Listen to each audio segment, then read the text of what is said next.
Hey guys, this is Dimitri's Travel and Tips, and I'm your host, Dimitri. So, today we're going to be talking about how to support yourself while traveling.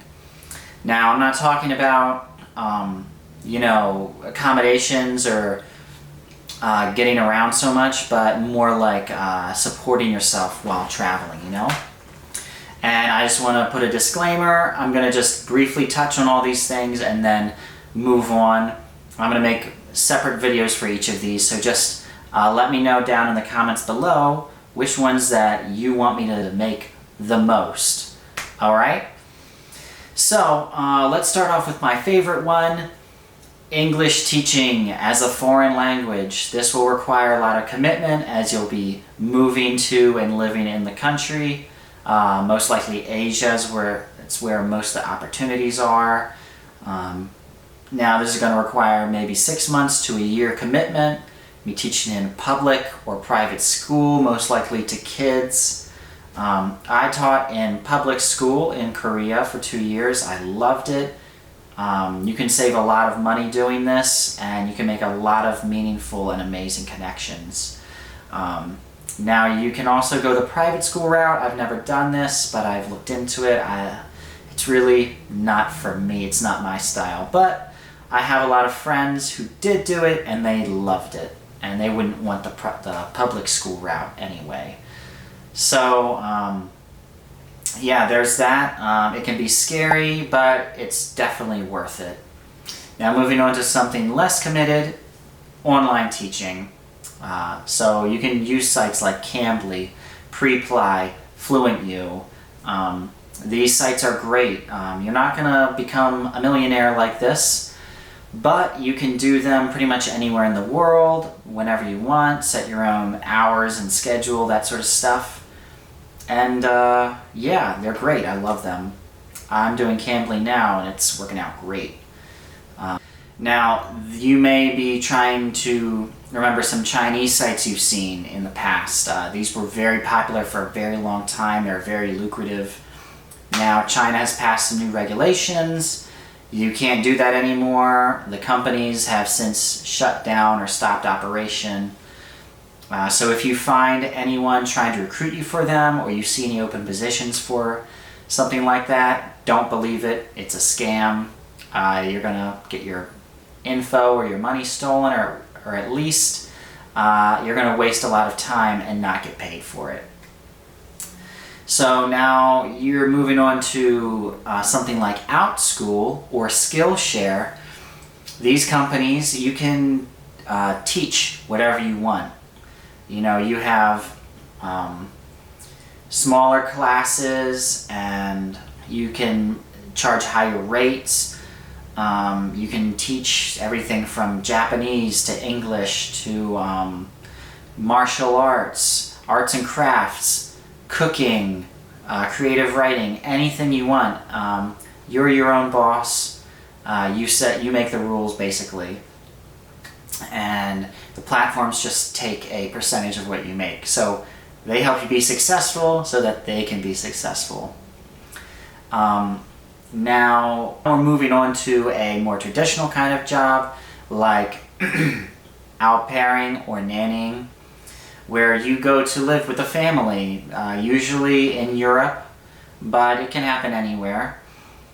And you're going to be doing anything and everything from cooking, cleaning, watching the kids, changing diapers, driving the kids or the family around, helping with homework, teaching them English or another language, being their sole teacher, like a homeschool teacher, playing with them, interacting, doing all this stuff. It can be as little or as much as you can imagine. You have to speak to each family. They have different requirements, different pay scales, different benefits, so you have to work that out with whoever you're working with. Now, then you can get to something more traditional, like a musician. Of course, guys, I love musicians, I love music. I'm too scared to try and go that route myself. But You can go and try and busk. You can try and go to bars and restaurants and try and sell your services. Maybe talk to people who are running festivals or normal music shows. Maybe they need a guitarist or a pianist, a backup vocalist.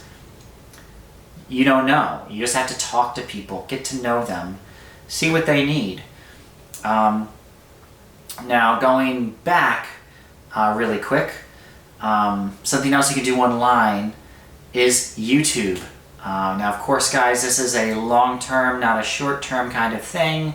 You have to build up a following. You have to have good content, good ideas. You have to be lucky, you know, to get that breakout moment, you know what I mean?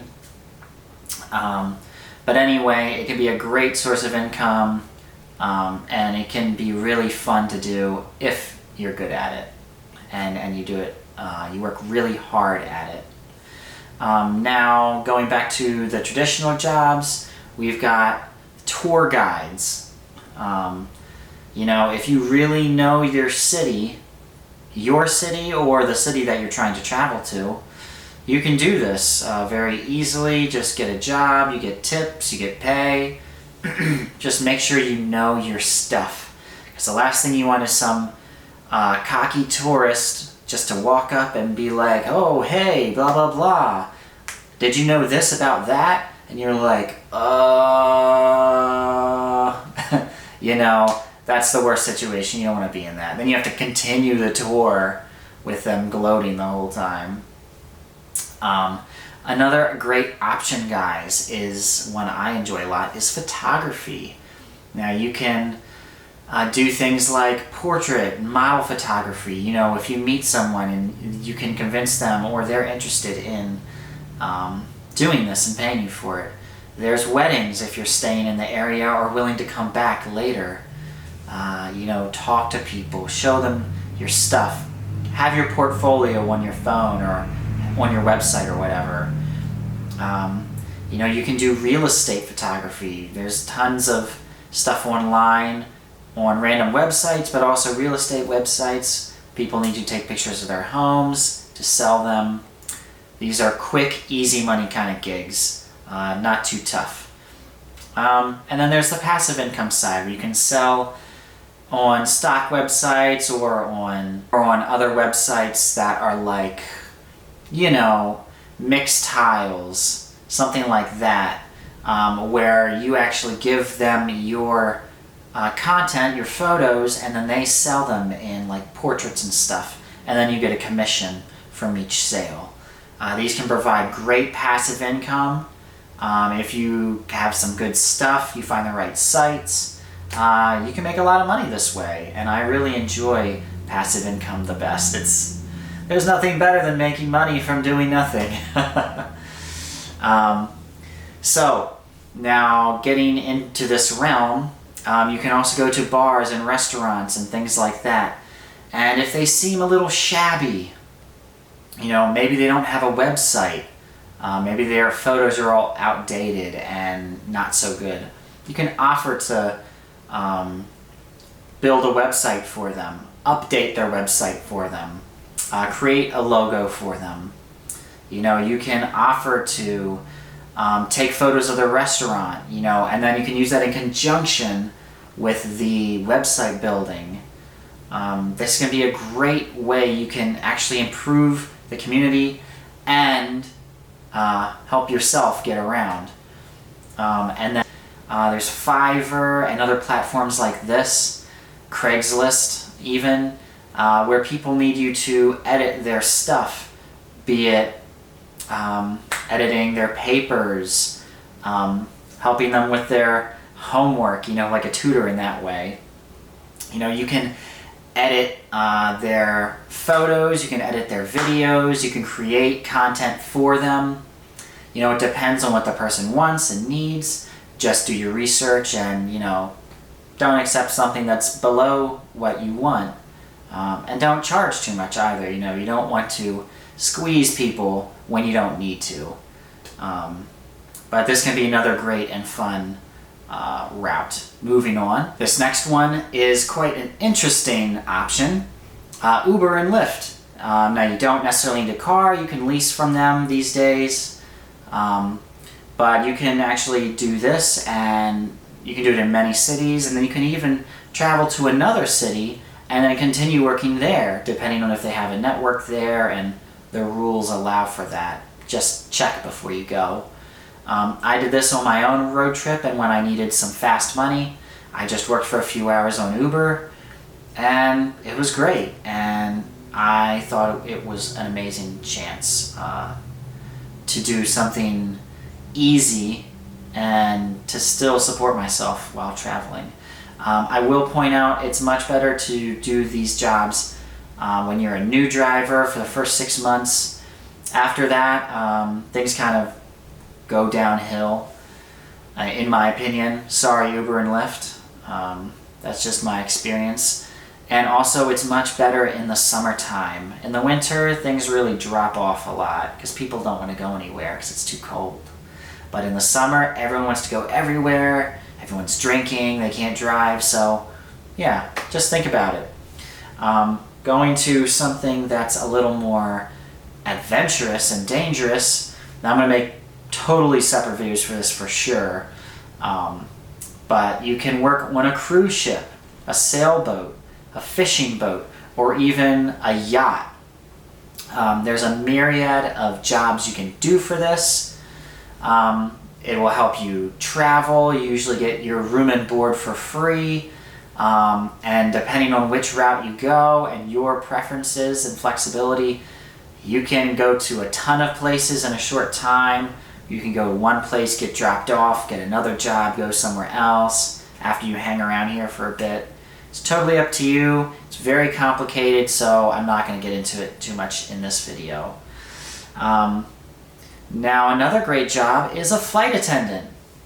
You know, you get to fly places. You actually get paid to fly places, and I don't know the exact details, so don't quote me on this, but I think you actually get put up by the company sometimes in hotels for a short time, or you can just stay in the area for a bit, and then when another flight comes, you can go work on that and do it that way.